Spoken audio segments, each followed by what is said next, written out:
أعوذ بالله السميع العليم من الشيطان الرجيم من حمزه ونفخه ونفسه.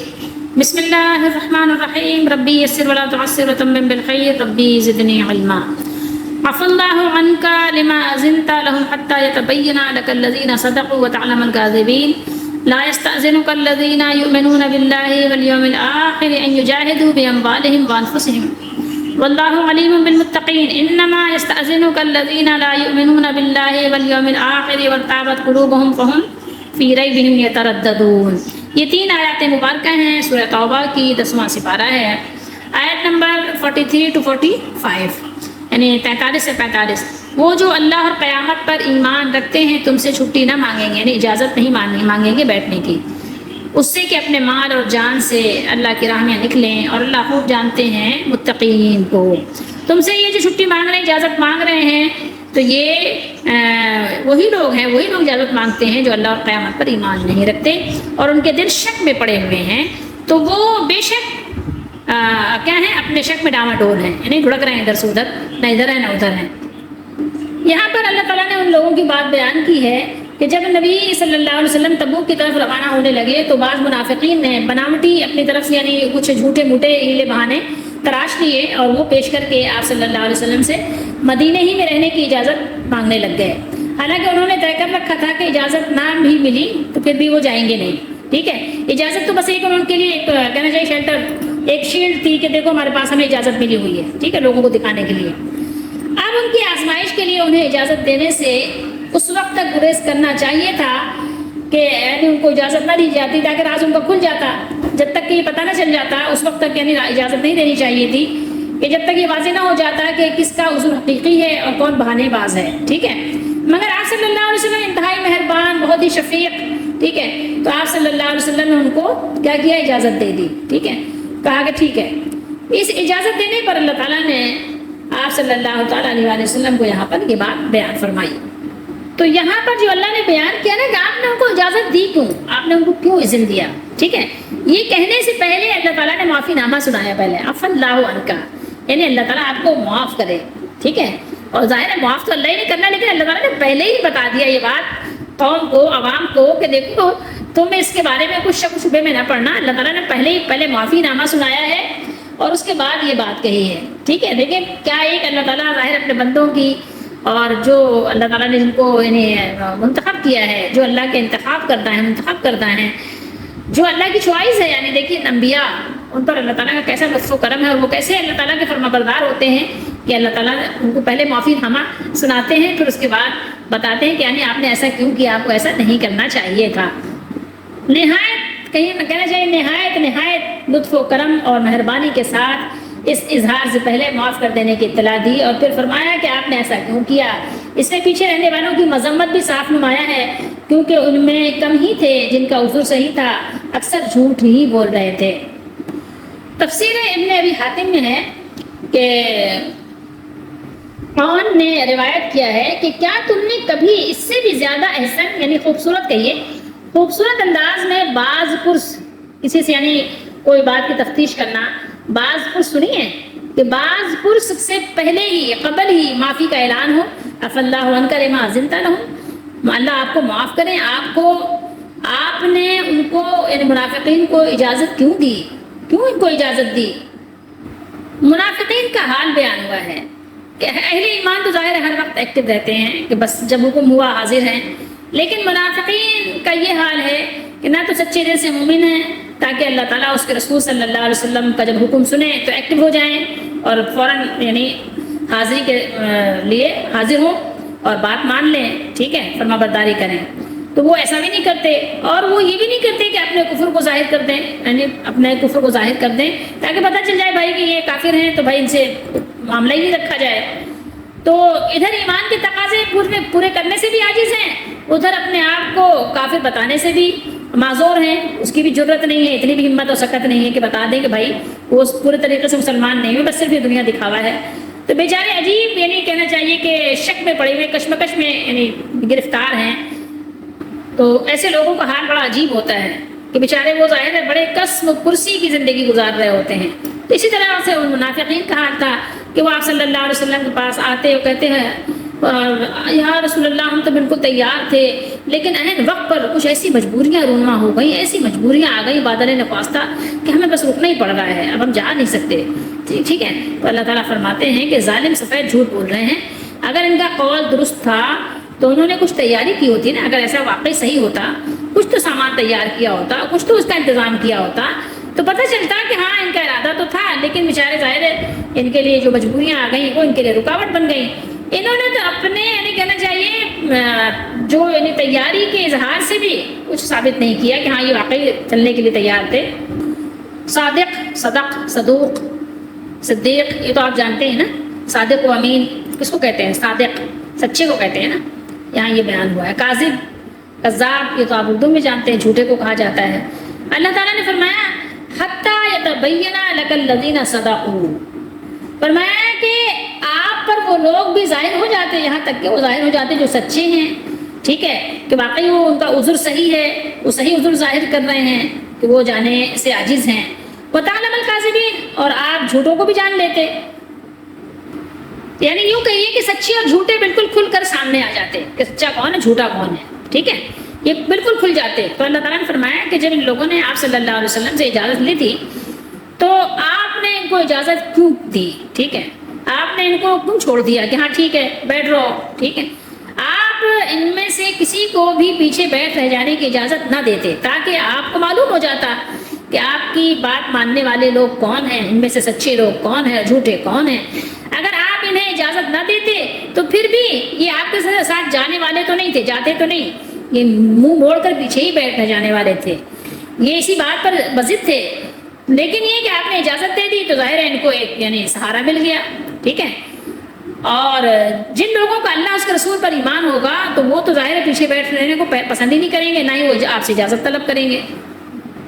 لا یستأذنک الذین یؤمنون باللہ والیوم الآخر، اور بتایا اللہ تعالیٰ نے کہ جو ایمان والے ہیں اگر ان کو کوئی بہت ایمرجنسی بھی پیش آ جائے، بہت ان کو کوئی خاص ضرورت بھی پیش آ جائے، واقعی ایسی مجبوری آ جائے کہ ان کے لیے جانا ممکن نہ رہے، ان کے لیے یعنی آپ کا ساتھ دینا ان کے لیے یعنی کہنا چاہیے کہ ناممکن ہو جائے، ٹھیک ہے، تو پھر بھی ان کا حال یہ ہے کہ یہ آپ صلی اللہ علیہ وسلم کے پاس آتے ہیں اور انتہائی ضرورت کے وقت بھی آپ سے پوچھتے ہیں اور پوچھے بغیر نہیں جاتے۔ اور سچی بات یہ ہے کہ حقیقتاً ان کو خود بھی اتنا شوق ہے اللہ اس کے رسول کی فرما برداری کا اور بات ماننے کا کہ یہ تو ہر وقت انتظار میں رہتے ہیں کہ کب انہیں اللہ تعالیٰ کی راہ میں نکلنے کا، کب شہید ہونے کا، کب دین کے کام کرنے کا موقع ملے اور یہ بس نکل پڑے۔ رسول اللہ صلی اللہ علیہ وسلم نے فرمایا لوگوں کے معاش میں ان کے لیے سب سے بہتر وہ آدمی ہے جو اللہ کی راہ میں اپنے گھوڑے کی باگ پکڑے ہوئے ہے، اس کی پشت پر یعنی اڑتا پھر رہا ہے، گھوڑے پہ چل رہا ہے، دوڑ رہا ہے، جب کبھی دشمن کی آمد پر کوئی خوف کی آواز یا گھبراہٹ سنتا ہے تو اڑ کر وہاں پہنچ جاتا ہے، وہ قتل اور موت کو ان جگہوں میں تلاش کرتا ہے جہاں وہ مل سکتی ہیں۔ یہ مسلم شریف کی حدیث شریف ہے۔ انما یستأذنک الذین، اللہ تعالیٰ نے ارشاد فرمایا کہ مومنین اور منافقین کے درمیان فرق یہ ہے کہ جب بھی اللہ تعالیٰ کا حکم آتا ہے فی سبیل اللہ نکلنے کا اعلان ہوتا ہے تو مومن تو بلا خوف و خطر نکل کھڑے ہوتے ہیں، مگر منافق ہیں جو وہ بہانے تراشتے ہیں اور ہر ایسے موقع پر کہنا چاہیے تذبذب یا ڈاؤٹ فل جیسے کہیے آپ ہو جاتے ہیں، شک میں پڑ جاتے ہیں، کبھی دل کہتا ہے چلو شاید رسول اللہ صلی اللہ علیہ وسلم سچ ہی کہتے ہوں، اور کبھی دل میں آتا ہے نہیں یہ سب ڈھکوستے نعوذ باللہ اور ڈرانے کی باتیں ہیں، بس دنیا میں چند روز جینا ہے، آرام سے دن کاٹ لیں، ذرا آرام سے اے سی میں بیٹھ لیں، آرام سے کھا پی لیں، انجوائے کر لیں، بھرپور زندگی گزار لیں اور مال و دولت جمع کر لیں، زیادہ سے زیادہ آسانیاں، زیادہ سے زیادہ سہولتیں جمع کر لیں۔ لیکن جو مومن ہیں، مومنوں کا معاملہ اس کے بالکل الٹ ہے۔ الذین یؤمنون باللہ والیوم الآخر، یہ لوگ جو اللہ اور روز آخر پر ایمان رکھتے ہیں تو ان کو تو بس ہر وقت یہ لگی رہتی ہے کہ اپنے مالوں سے، اپنے جانوں سے اپنے مالک کو راضی کریں، کیونکہ وہ ان چیزوں کو اپنے مالک کے تقرب، اس کے قرب کا، اس کے قریب ہونے کا، قرب تقرب الہی کے حصول کا بہت بڑا ذریعہ سمجھتے ہیں۔ اور یہی وجہ ہے کہ انہوں نے جب اس کی دعوت دی گئی ان کو، اور جب ان کو دعوت پہنچی تو انہوں نے اس پر فوراً لبیک کہا، واللہ علیم بالمتقین، اور اللہ تعالیٰ متقیوں کو خوب جانتے ہیں۔ ٹھیک ہے، بلا شبہ آپ سے اجازت جو لوگ طلب کرتے ہیں کہ آپ سے پیچھے رہ جائیں، آپ جائیں لیکن یہ پیچھے بیٹھ رہے ہیں، جبکہ ان کے پاس کوئی صحیح عذر بھی نہیں ہے، کوئی مجبوری بھی نہیں ہے، تو وہی لوگ جو اللہ اور یوم آخرت پر ایمان نہیں رکھتے ہیں، یہی لوگ ہیں، ٹھیک ہے، جنہیں آخرت میں اللہ تعالیٰ کی طرف سے اپنے اعمال کے ثواب ملنے کی امید نہیں ہے، اور ان کے دل میں شک ہے اور یہ شک میں پڑے ہوئے ہیں۔ آپ جس دین کو لائے ہیں اس کے بارے میں انہیں شک ہے، فہم فی ریبہم یترددون۔ کیا فرمایا اللہ تعالیٰ نے؟ یہ دیکھیے کہ ان کے دلوں میں کیا ہے، لہٰذا وہ اپنے شک میں کیا ہیں، ادھر سے ادھر بھڑک رہے ہیں، ڈاماڈول ہو رہے ہیں، حیران و پریشان ہیں، ایک قدم آگے بڑھاتے ہیں اور ایک قدم پیچھے ہٹا لیتے ہیں، کسی چیز میں بھی یہ ثابت قدم نہیں ہے، لہٰذا یہ حیران و پریشان ہی نہیں بلکہ تباہ و برباد بھی ہو رہے ہیں، یہ کسی ایک طرف بھی نہیں ہے، اور جسے اللہ تعالیٰ یعنی چھوڑ دے، اللہ تعالیٰ جس کی دستگیری نہ کرے، اسے کون راستہ دکھا سکتا ہے۔ ان آیات کو تلاوت کرنے کے بعد اب ہمیں اندازہ کیا ہوتا ہے، اس میں سبق ہمارے لیے کیا ہے کہ آپ دیکھیں کہ ان کو تلاوت کرنے کے بعد پتہ چلتا ہے کہ اللہ تعالیٰ کی دستگیری کن لوگوں کے ساتھ ہوتی ہے، اور دنیا میں زیادہ رغبت کن لوگوں کو ہوتی ہے، اور دنیا سے بے رغبتی کی وجہ کیا ہوتی ہے۔ رغبت اور بے رغبتی کی وجہ بھی یہاں پر آپ کو مل جائے گی۔ مومن کا سبق اس میں یہ ہے کہ مومن ہر وقت وقت اپنے موت کو یاد رکھتا ہے، اس کو پتہ ہے کہ مجھے مر جانا ہے، لاکھ اپنی جان کو میں بچاؤں، بچا کر رکھوں، لاکھ اس کی حفاظت کروں، اس کی سیفٹی کا ہر وقت خیال رکھوں، لیکن کیا ہے، یہ جان ہے، یہ جسم سے ایک دن نکل جائے گی، جان نکل گئی، جسم بے جان پڑا رہ گیا، تو یہ ایک دن چلی جائے گی۔ اس کو یہ یقین ہے کہ مجھے مرنا ہے، اس کو صرف یہ نہیں ہوتا کہ اگلے کے مرنے میں، اگلے کی میت میں ہم جا رہے ہیں، ہمیں نہیں مرنا ہے۔ لیکن منافق کا حال اس کے بالکل الٹ ہوتا ہے، وہ سمجھتا ہے کہ اگلے تو مر رہے ہیں لیکن ابھی ہماری زندگی یعنی ہے، ہم تو یعنی طویل یعنی عمر لے کر آئے ہیں اور ہم ایک لمبے عمر تک جیتے رہیں گے۔ اپنے لیے وہ موت کو ماننے کو کسی صورت میں تیار نہیں ہوتا، اس لیے وہ اپنی جان کو بہت بچا کر رکھتا ہے، ہر ایسی جگہوں پر جانے سے اپنی حفاظت کرتا ہے کہ کہیں مر نہ جاؤں۔ لیکن دیکھیں، موت ایک ایسی اٹل حقیقت ہے کہ جہاں انسان کی موت لکھی ہے وہ وہاں پہنچ کر رہتا ہے۔ تو یہ یہاں پر منافقوں کی اللہ تعالیٰ نے بات بیان فرمائی اور نبی کریم صلی اللہ علیہ وسلم کی مہربانی کو بیان کیا کہ آپ صلی اللہ علیہ وسلم منافقوں کے عذر کو بھی قبول کر لیتے تھے، اور آپ چاہتے تھے کہ کسی طرح سے لوگ جو ہے اللہ تعالیٰ کے عذاب سے بچ جائیں۔ یہ یہاں پر غور کرنے کی بات ہے۔ تو دیکھیے کہ نفاق جو ہے، بیماری کہیے یا یہ کہ ایسا یعنی دنیا کا لالچ، دنیا کی محبت کہیے، کہ اس کی وجہ سے انسان طرح طرح کے ہیلے بہانے نکال کر اپنے آپ کو بچانا چاہتا ہے، لیکن یہ ہے کہ اللہ سے کون بچائے گا؟ اگر آپ اللہ کا حکم نہیں مانیں گے تو اللہ سے کون بچائے گا؟ کوئی بھی نہیں بچائے گا۔ یہ بات بالکل یقینی بات ہے، اس میں کوئی شک اور کوئی تردد، کوئی ڈاؤٹ نہیں ہے کہ اگر آپ نے اللہ کی بات نہیں مانی تو پھر آپ کو اللہ سے کوئی نہیں بچائے گا۔ اور یعنی یہ مشکل ترین لوگ ہیں دنیا میں، سب سے زیادہ جو منافق ہوتے ہیں، ان کے ساتھ رہنا بھی بہت مشکل کام ہے۔ یہ بہت بے وفا ہوتے ہیں، ان کی آنکھوں میں وفا نہیں ہوتی، ان میں حیا نہیں ہوتی، یہ بہت بے مروت لوگ ہوتے ہیں، صرف یہ اپنے لیے جیتے ہیں، اپنی خواہش، اپنی کرسی، اپنی گدی، اپنا مال، اپنی جان، اپنا یعنی سب کچھ، آرام و آسائش سب کچھ اپنا۔ اور ان آیات کی روشنی میں ہمیں پتہ چلتا ہے کہ سب سے بڑی بیماری ہے یہی جو نفاق کی بیماری ہے، سب سے بڑی بیماری یہ ہے، اور اس کا علاج بس صرف یہی ہے